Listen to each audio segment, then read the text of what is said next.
Programme में एक बार फिर खुशामदीद। बात हो रही थी महंगाई के हवाले से और ख़ास तौर पे पीडीएम तहरीक ने ये फैसला किया है कि वो रावलपिंडी से मार्च का आगाज़ करेंगे, प्रोटेस्ट करेंगे। शेख रशीद साहब ने वेलकम किया है। उन्होंने कहा कि ये अच्छी बात है, अगर आपने मेरे शहर का इंतखाब किया तो मैं वेलकम करता हूँ आपको। शहजाद कुरैशी साहब ने हमें ज्वाइन किया है, सीनियर रहनुमा है MPA पाकिस्तान तहरीक इंसाफ से। बहुत शुक्रिया शहजाद कुरैशी साहब। किस तरह देखते हैं, चूँकि आहिस्ता आहिस्ता अपोजिशन जमातें आपके खिलाफ सरापा एहतजाज हैं। प्लान की बात करते हैं। ब्रेक से पहले भी हम पूछ रहे थे कि अपोजिशन के पास क्या हिकमत अमली है, तो प्लान तो उनके पास भी कोई नहीं है, लेकिन वो आपके खिलाफ सरापा एहतजाज हैं। अब आप बताएं कि क्या IMF से मुज़ाकरात कामयाब हो रहे हैं और आवाम को कुछ रिलीफ मिलेगा? देखिए, पहले बात कर लेते हैं अपोजिशन की। जी जी। अपोजिशन का तो हाल आपके सामने है। अपोजिशन एक अपने एजेंडे पे है और सबका अपना अपना एजेंडा है। क्या नून लीग लें, क्या पीपल्स पार्टी लें, क्या मौलाना फजल रहमान साहब लें। मौलाना फजल रहमान साहब तो आपको पता है, वो तो इक़्तिदार के सबसे ज्यादा कहना चाहिए मतलाशी या तमन्ना रखते हैं, और इस बार वो काफी अरसे से इक़्तिदार में थे, तो ये इस बार अवाम ने उन्हें बुरी तरह रिजेक्ट कर दिया, तो वो इस हुकूमत का हिस्सा भी नहीं बन सके जो उन्होंने शुरू में बहुत कोशिश की। अब जाके ये पीडीएम बोलें, जलसे करें, फैसलाबाद में करें, लाहौर में करें, सिंध में आए, हमारे कराची शहर में करें, ये कुछ भी नहीं कर सकते। आज से मुझे याद है कि जब 1 साल पहले बड़े अरूज के वक्त ये जो बड़े बड़े जलसे के ये दावे कर रहे थे, वो कह रहे थे हम अरूज पे हैं, अवाम हमारे साथ है, सब कुछ है। लेकिन जफीर आपने देख लिया कि जब आपस में इनके इख्तलाफात लोगों के सामने आए तो पता चला कि सिर्फ और सिर्फ दिखावा था, क्योंकि सबके अपने अपने एजेंडा थे जो जिसके लिए ये, क्योंकि देखिए आप अवाम उस वक्त साथ देती है किसी भी अपोजिशन का कि जब अवाम के मफाद की बात हो, अवाम के दुख दर्द की बात हो, उनके मसाइल हल करने की बात हो, इश्यूज पे बात हो। जब जफीर इश्यूज की बात ही नहीं हो रही और सिर्फ बात अपनी जातियात की हो रही है, मुकदमा खत्म करने, करप्शन, हमें नैब से छुटकारा दे दो, हमें NRO दे दो, हमें हमें हमें मुल्क से जाने की इजाजत दे दो, तो ये हाल हो तो उसमें आप समझ सकते हैं कि फिर ना आवाम साथ देती है और ना उस अपोजिशन में इतना दम होता है कि वो किसी भी। बिल्कुल ठीक शहजाद कुरैशी साहब, जो आप बात कर रहे हैं ऐसा ही है। और इस वक्त जो अपोजिशन जो कर रही है वो इवन वो पीडीएम के प्लेटफॉर्म पे मुत्तफिक नहीं है। पाकिस्तान पीपल्स पार्टी पीडीएम पे इनका साथ देने को तैयार नहीं है। अलग अलग इनकी कैंपेन है और तरजीहात अवाम नहीं है, इसमें कोई शक नहीं, लेकिन अवाम को गुमराह ज़रूर कर रही है अपोजिशन। और हुकूमत के अगर कुछ तरजीहात हैं भी, हुकूमत कोई काम भी करना चाह रही है तो उसमें रखना डालने की तो कोशिश कर रही है। तो अपोजिशन ये काम तो बहुत अच्छा कर रही है, बाकी तो हमें कुछ नहीं नजर आ रहा।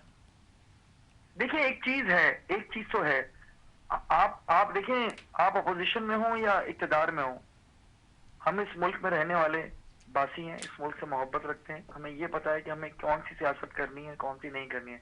हम भी अपोजिशन में थे, हम भी उस वक्त ये देखते थे हमें क्या बात करनी है और क्या बात नहीं करनी है।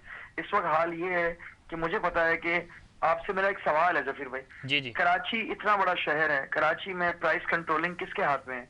कौन प्राइस कंट्रोल करता है? Commissioner Karachi. Obviously commissioner Karachi करेगा। आज आप सब्जी मंडी के रेट देख लें, आज आप जगह जगह पे देख लें, जानबूझ के ये इन्होंने बोल दिया आड़तियों को, इनको रेट जो बढ़ाना है बढ़ाओ। सिर्फ इनको दुश्मनी क्या है? सिर्फ खान साहब से बुग़्ज़ है, PTI से बुग़्ज़ है। ये नहीं सोच रहे कि मुल्क की आवाम का नुकसान हो रहा है, मुल्क का नुकसान हो रहा है। ठीक है। अच्छा, इसके साथ साथ मैं एक और चीज आपको बता दूं, इंशाल्लाह कराची में तो हम 31 अक्टूबर को बहुत बड़ा वर्कर्स कन्वेंशन करने जा रहे हैं, पूरे पाकिस्तान में करेंगे।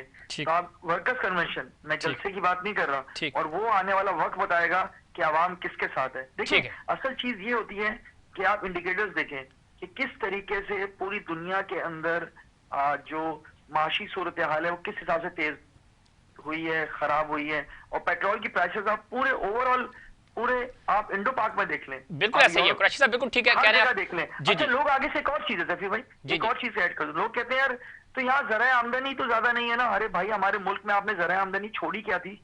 आपने 70 साल के अंदर तो बुरा हाल कर दिया कि अब जाके तो इंशाल्लाह हमारी माशी सूरत हाल आगे जाके बहुत बेहतर होगी, बेहतर होगी इंशाल्लाह ताला। अच्छा कुरैशी साहब लाइन पे रहिएगा, हमारे साथ स्टूडियो में मुसर्रत न्याजी साहब पाकिस्तान पीपल्स पार्टी की नुमाइंदगी कर रही हैं, उनसे भी पूछ लेते हैं। और फुरकान हसन साहब तज्जियाकार हैं और ख़ास तौर पे माशी इशारियों को बड़ा ज़बरदस्त समझते हैं, उनका पॉइंट ऑफ व्यू भी शामिल करते हैं। मुसर्रत न्याजी साहब, एक बात जो शहजाद कुरैशी साहब कह रहे हैं और शहजाद साहब से हमारी पिछले हफ्ते भी बात हुई थी कि प्राइस कंट्रोल जब कमिश्नर्स आपके नीचे हैं, सुबह आपके पास है, जो ब्रेक से पहले भी मैं आपसे बात कर रहा था, आप इधर उधर बात घुमा देती हैं। मसला ये है कि ये कंट्रोल तो आप करें ना, लेकिन आप तो वर्गला रहे हैं अवाम को कि ये पीटीआई ने महंगाई की है। भाई सिंध की सतह तक 18वीं तरमीम के बाद दूध की कीमतें, अशिया खुर्दनोश की कीमतें तो आपने कंट्रोल करनी थी, उस पर भी आप सारा मलबा पीटीआई हुकूमत पे डाल देते हैं। कुरैशी भाई मजाक बहुत अच्छा कर लेते हैं। मजाक नहीं, सही कह रहे हैं वो। देखिए मसला ये है कि चलें जी, सिंध गवर्नमेंट तो बुग्स रखती है, जबकि बुग्स पाकिस्तान पीपल्स पार्टी से इन लोगों को कुछ ज़्यादा ही है। अगर बुग्स पाकिस्तान पीपल्स पार्टी यानी कि स्पेशली सिंध गवर्नमेंट रखती है तो केपीके में इनकी गवर्नमेंट है और बलोचिस्तान में इनके अलाए हैं, अपना पंजाब के अंदर इनकी गवर्नमेंट है।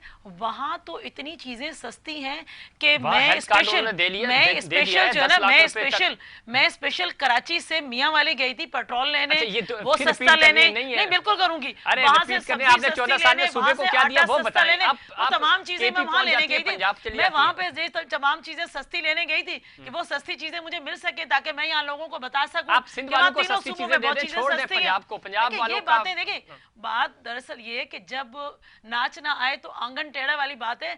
जब आप कुछ कर नहीं सकते तो आप कहते हैं सब कुछ सिंध गवर्नमेंट हमारे बुक्स में कर रही है।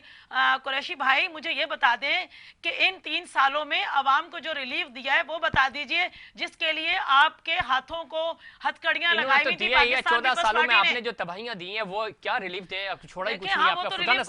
आप बताइएगा, वक्त कम है, बहुत मासूम है, वक्त कम है। मैं इनके बिहाफ पे एक जवाब दे दूं। मेरा पीपल्स पार्टी से ताल्लुक तो नहीं है, लेकिन अगर मैं पीपल्स पार्टी की जगह हूं तो मैं कहूं ये कैसा निजाम है जिसमें कमिश्नर कराची को आप कहते हो प्राइसेस कंट्रोल करो और पेट्रोलियम प्राइसेस बढ़ाते हो तो नतीजे में ट्रांसपोर्टेशन कॉस्ट बढ़ जाती है। तो मैं कहां से कंट्रोल करूं? अगर चारे की प्राइस बढ़ जाएगी, अगर दूध की डिलीवरी की प्राइस बढ़ जाएगी तो दूध की प्राइस मैं कैसे कंट्रोल करूंगा?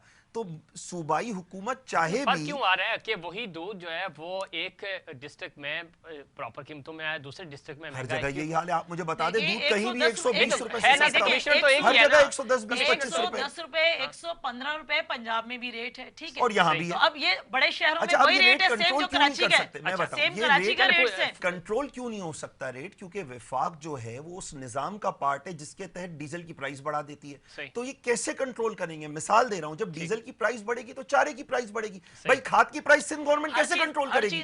जब खाद की प्राइस बढ़ेगी तो सब्जी की प्राइस बढ़ जाएगी। भाई एजुकेशन बेहतर करना तो इनका काम था ना, वो कर ली। हेल्थ बेहतर करना इनका काम था, वो कर दी इन्होंने। सूबे सतह पे बात हो रही है जी फुरकान साहब। सूबाई सतह पे आप चाहे ना, मैं देखिए डेमोक्रेसी में होता क्या है, डेमोक्रेसी में ना अकाउंटेबिलिटी मुकम्मल होती है ना अथॉरिटी मुकम्मल होती है। आप सूबाई हुकूमत से बात करेंगे, वो विफाक की बात करेगा, विफाक बजट्स की बात करेगा, टैक्स की बात हो जाएगी। ये एक चक्की है, ये गोल घूमना शुरू हो जाएगी। वो बोलेंगे टैक्स कलेक्शन नहीं होती, वो बोलते हैं बजट वो खा जाता है, वो बोलते हैं सिंध गवर्नमेंट खा जाती है, सिंध गवर्नमेंट बोलेगी सिटी डिस्ट्रिक्ट गवर्नमेंट नहीं है, वो बनाने जाएंगे बोलेंगे नाज़मीन खा। लेकिन इतना हमें पता है कि सिंध हुकूमत कश्तियां भर-भर के तो पैसा भेज देती है, वो कहां से आता है फिर फुरकान भाई? आप तो खुद सिंध हुकूमत कश्तियां भर-भर के दुबई भेजती है, वो कहां से आते हैं? सर ये भी एक नेगेटिव प्रोपेगेंडा है। पाकिस्तान से डॉलर बाहर भेजने के लिए कश्तियों की जरूरत नहीं है। अच्छा, हम सारे लोग जानते हैं कि पाकिस्तानी कश्ती वश्ती तो ड्रामा है। अच्छा। आप लीगल चैनल से अपनी एक्सपोर्ट के जरिए, अच्छा, अपनी हुंडी हवालों के जरिए पाकिस्तान में भरे हुए लोग आपको भिजवाने हो तो भी बता दें। नहीं हमारे पास तो है ही नहीं ना, हम कहां से भिजवाएंगे? हमें पहले कोई मिलेंगे तो भिजवाएंगे। देखिए मिलने का भी तरीका बता, आप साइड डिसाइड कर लो, या विफाक की तरफ हो जाए या इनकी तरफ हो जाए। नहीं, हमें फायदा आपको भी मिलेगा, फायदा सिंध में ही होगा, लेकिन सिंध की तरफ जाएंगे नहीं, हम नुकसान में रहेंगे, लेकिन रहेंगे वफाक। एक लफ्ज कहूंगी, ये कश्तियां जो है ना, ये कश्तियां खुदारा आप लोग ले जाएं और IMF के मुंह पे मारें ताकि वजीर आजम को भी थोड़ी सी शर्माया आ जाए, ताकि वो खुदकुशी ना करे। मानने को तैयार नहीं है पाकिस्तान पीपल्स पार्टी, तो मानने को तैयार ही नहीं है। वो कह रही है कि चूंकि पेट्रोलियम मसनूआत तो वफाक के पास है बराह रास्त, तो ज़रा वो महंगी होती हैं तो हम भी महंगाई कर देते हैं। कुरैशी साहब देखिए, इसमें सबसे बड़ी चीज तो ये है कि जो चीजों की कीमतें इंटरनेशनली तौर पे बढ़ रही हैं, माशाल्लाह इतने पढ़े लिखे लोग हैं, इनको ये पता होना चाहिए कि पेट्रोल हम पैदा नहीं करते जितनी हमारी जरूरत है। ओवरऑल जब जितने डॉलर पेट्रोल बढ़ेगा उसी हिसाब से पेट्रोल होगा। अगर ये चाह रहे हैं कि जो पिछले 50-60 सालों के अंदर सब्सिडी देके मुल्क का बेड़ा गर्क किया, तो हम सब्सिडी देते रहे, हालांकि हमारे इस वक्त टैक्सेस सबसे ज्यादा कम है। एक चीज तो ये हो गई। दूसरी चीज ये कि कमिश्नर कराची पेट्रोल और डीजल बढ़ने पे आलू पे 20 रुपए 30 रुपए नहीं बढ़ते। डीजल जितना बढ़ा है, जितना चीजें बढ़ी हैं, एक एक किलो पे इस तरह से पैसे नहीं बढ़ते। बड़े अजीब सी इन्होंने बात की है।